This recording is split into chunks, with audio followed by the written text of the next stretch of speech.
With me today, I have a brand new 2020 Hyundai Palisade, and this is arguably one of the best three-row midsize SUVs you could buy today. It is also the largest SUV from Hyundai's lineup.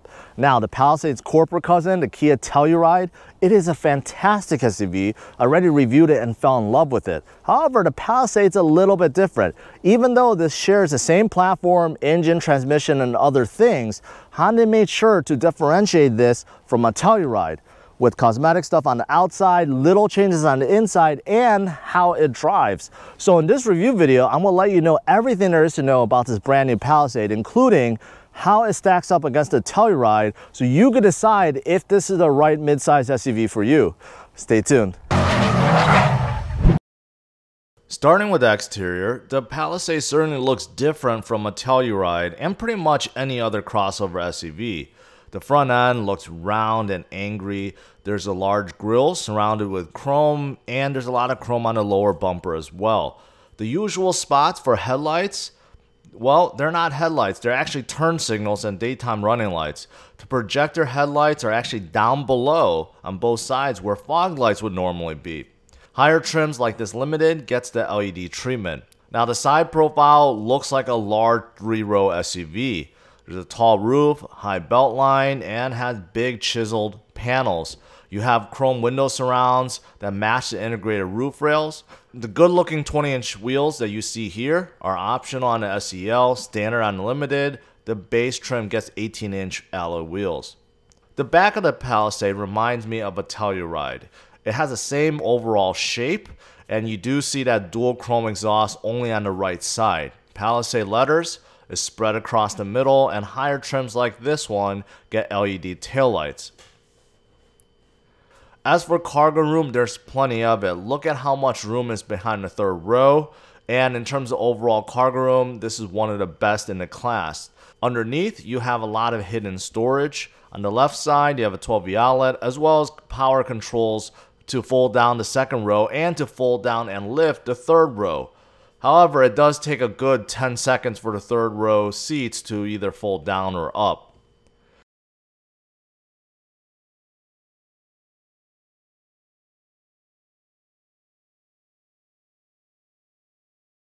As for the second row of this Limited, it's very classy, and you can see diamond etching on the door panels and seats. Everything looks elegant and is covered with beautiful Napa leather. Second row passengers also get heated and ventilated seats, climate controlled 12V outlet, household outlet, and USB ports. Also, sunshades. To get back in the third row, simply press the button to slide the seats forward, or you could go in between the captain chairs. In the third row, if you move the second row up just slightly, you'll have usable legroom and headroom for adults. On each side, you have a USB port, power reclining controls, and also a pair of cup holders. The front of the Palisade is just as elegant as the second row, and you have a lot of Napa leather, aluminum trim, and black pieces all mixed together in harmony. Looking at the steering wheel, it has a modern look, and the leather certainly feels great. The buttons on the right side control adaptive cruise control, and also for scrolling within the info screen and the gauge cluster. Buttons on the left control phone and voice control, radio, volume, modes, and scrolling. In this Limited, you have a huge 12.3-inch digital gauge cluster that displays everything. You, of course, have speedometer, tachometer, but in the middle, you could also change and look at trip computer, compass, navigation, and other things. But what's really cool is you could display those things to the right side within the tachometer as well. This reminds me of a Tesla, which does the same thing. Now, moving to the left of the steering wheel, you have buttons for the power tailgate, parking brake release, and controls to turn on or off the traction control, blind spot, and lane assist. Drivers get 2 memory seat positions, mirror controls, and auto up-down for just the front passengers. But take a look at the controls. They're all in aluminum. The main attraction, of course, is this 10.3-inch infotainment screen. It is the same one used in the Telluride, and it's fantastic. You can split up the screen to display different things. It's also very bright and very responsive. There are a ton of settings that you can adjust, and of course Apple CarPlay and Android Auto are standard. Underneath, you have volume and scroll knobs, as well as a row of quick navigation buttons for the infotainment screen. However, it's a little hard to read because everything is aluminum. Underneath that, you have climate controls, which is curved and raised up for easy access. You have tri-zone climate control with knobs to control the temperatures. And of course, you have buttons for fan control, modes, defrosters, and more things. As for the shifter, the Palisade has button-style shifting, kind of like Honda's. It's a little bit easier to use than Honda's implementation. However, I like the traditional shifter in the Telluride much better. Next to the shifter, you have brake auto hold, also different driving modes which can control how much power gets put in the rear wheels, and of course you have a locking center differential. The buttons on the right are for hill descent, parking sensors, engine auto start stop, and a 360 view camera system. Lastly, you have buttons for heated and ventilated seats and also for the heated steering wheel.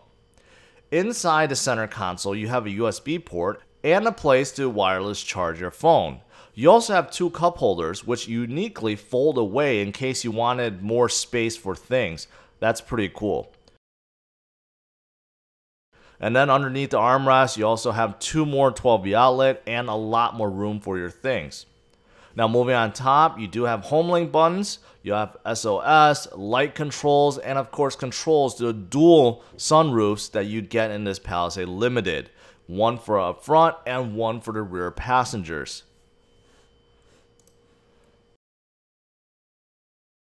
As for the engine, you have one option. It's a 3.8 liter pushing 291 horsepower and 262 pound-feet of torque. This engine is mated to an 8-speed automatic. Alright, it's time to go for a drive. Let's see how this Palisade is on the road and how it compares to a Telluride. So let's test out acceleration first since I have opportunity. Let's see how good this engine and transmission is.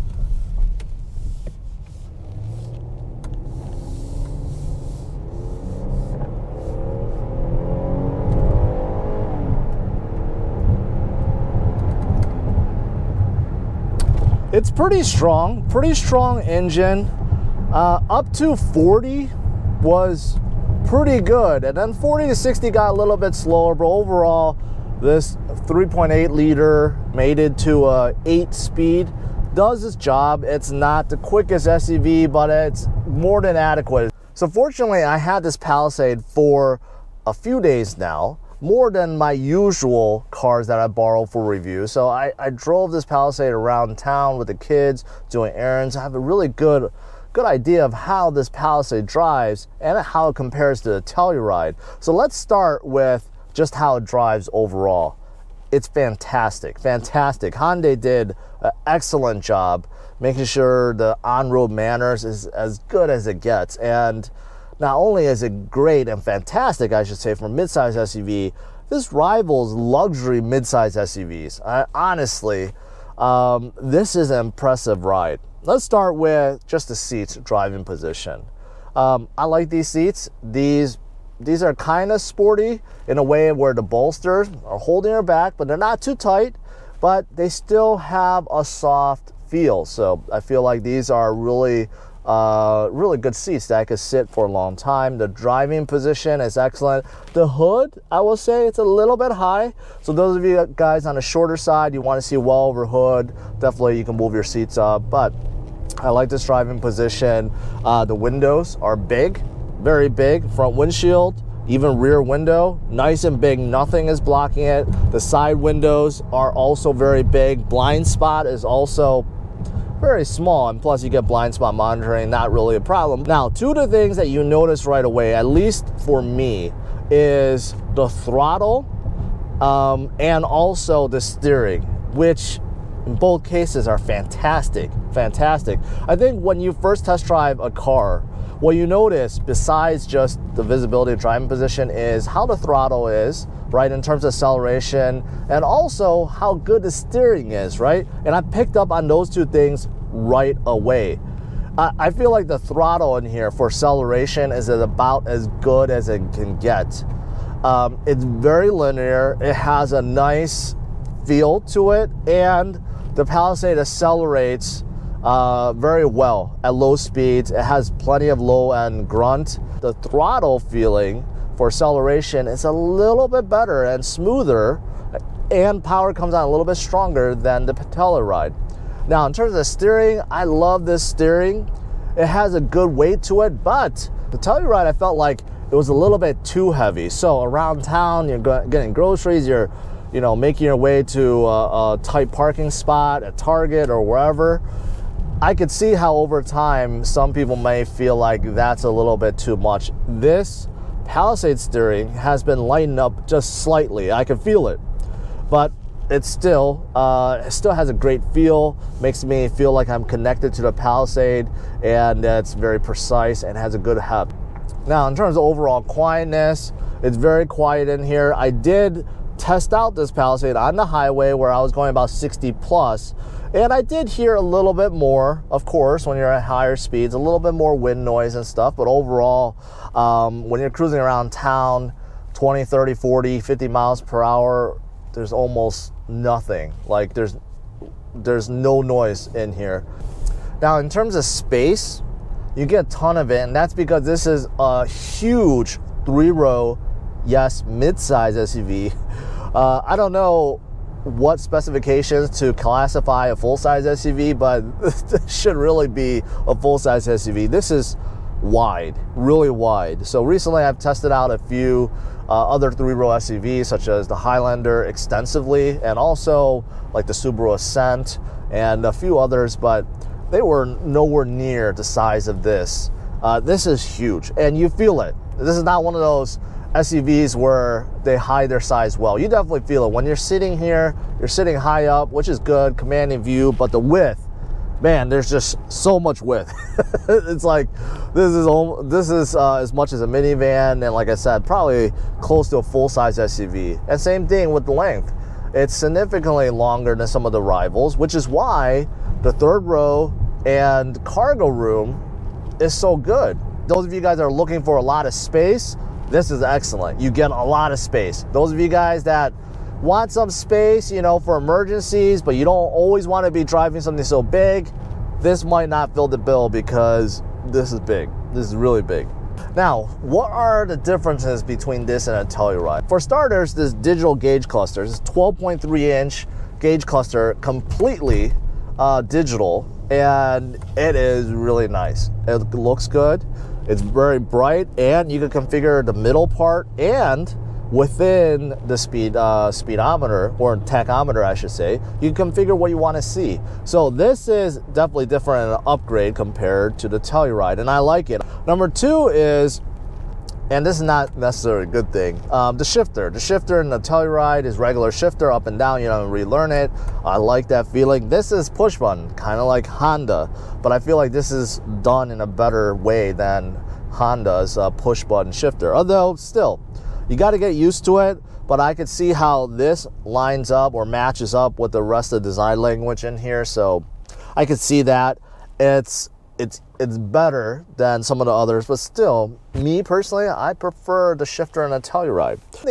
Something else that's very small between the Palisade and the Telluride, and this is weird for the Telluride, is, most cars and SUVs, you could remote start from the key fob, and you could definitely do that with the Palisade. But you can't do that with the Telluride. They didn't build it into a key fob, so you could remote start the car using the Kia app. But a lot of people don't want to fumble around with the app. They just want to use the key fob, and that is something that you don't get on the Telluride for some reason, which is weird. Overall, the two are very, very similar, and it really comes down to is whether you like the looks or not. Now, something else that I enjoy in the Telluride that you don't get in this Palisade is this exhaust note. I said that a lot in my Telluride video. If you guys didn't watch it, click above and watch it now. But one of the things you get Telluride is you get a throaty exhaust note that comes into the cabin. And I really like that. It's not obnoxiously loud, but you do hear it you do hear it in the cabin. So anytime you accelerate, you hear this throaty exhaust. That's been taken away in the Palisade. You accelerate, you really don't hear any exhaust notes. Now, other things that are similar is this heads-up display that's popping up on the windshield. I love it. It's nice and big. You can configure it many different ways, what shows up, what colors. It tells you a lot of information, your radio, your safety system, your cruise control, all that is displayed. I really like that heads-up display. I think it's one of the industry's best. The dual sunroof setup, really nice. I know a lot of other manufacturers, you know, they may have a panoramic sunroof, but I think the dual setup here is just as good, if not better. I feel like the suspension is a tad better than the Telluride. Overall, the suspension is really good in both cars, but I feel like the suspension is a little bit better for handling bumps and so forth. I feel like it's just soaking up things. Now, when it comes to midsize SUVs, in terms of the top three, in terms of how you rank them, and I'm not gonna rank them specifically, but what comes to mind has to be this Hyundai Palisade, a Kia Telluride, and of course the Toyota Highlander, which also has been redesigned for 2020. Now the Highlander has a hybrid edition, which is really in a class on its own. It gets 35 miles per gallon, and it has the same cargo space, usability, practicality. So that's kind of in a class of its own, which I also have a review video, so check it out if you're interested. But if you're comparing the V6 version with the Palisade and the Telluride, these three are really close, really close. People trust Toyota reliability. That's not a myth, that's fact, right? And people will buy Toyotas forever because of brand loyalty and because of its reliability. The only thing that people have against Kia and Hyundai right now in terms of these SUVs is how reliable is it? Within 2 years, 4 years, 6 years, 10 years, will it still be trouble-free like the Highlander? I think that's the biggest question mark right now. We don't know because it's so new, but if these turn out to be fantastic, reliable SUVs for long haul, then Toyota, man, they better watch out. As for trim level and pricing, you have 3 trim levels to the brand new Palisade. The SC, which is the base, starts at $32,000, a tad under, and you're getting the same engine, same transmission. You still get Android Auto, Apple CarPlay, along with the rest of the safety features. Now, moving up, you have the SEL, and the price goes up a little bit to under $34,000. Now you have the choice of opting for captain chairs. You also get proximity key with push button start. You get power driver's seat and additional safety features such as blind spot collision and void and assist. And then you have the limited, and that's the one I'm testing today, and the price goes up substantially. Now it's under $45,000. And you have a lot of changes, including LED headlights, you get special wheels, dual sunroofs, and also a bigger infotainment screen, heads-up display, Nappa leather interior. So there is a big jump between SEL and Limited. So it really depends on what you're looking for. Next, let's look at the good and bad to this brand new Palisade. Starting with the good. On the outside, it has a polarizing exterior look. It's very spacious inside within all rows and the trunk. The digital gauge cluster and infotainment screens are awesome. The Palisade definitely has a luxury car cabin and luxury seats. The Palisade provides fantastic steering and throttle response and also brakes. Lastly, you have great visibility and driving position within. As for the bad, there's only a few things. The power folding third row takes a long time to fold up and down. No one asked for a push button shifter setup. Palisade loses that lovely exhaust note that you hear from the Telluride. Upper trims of the Palisade can get expensive. And finally, the Palisade could be hard to park and maneuver for some due to its size.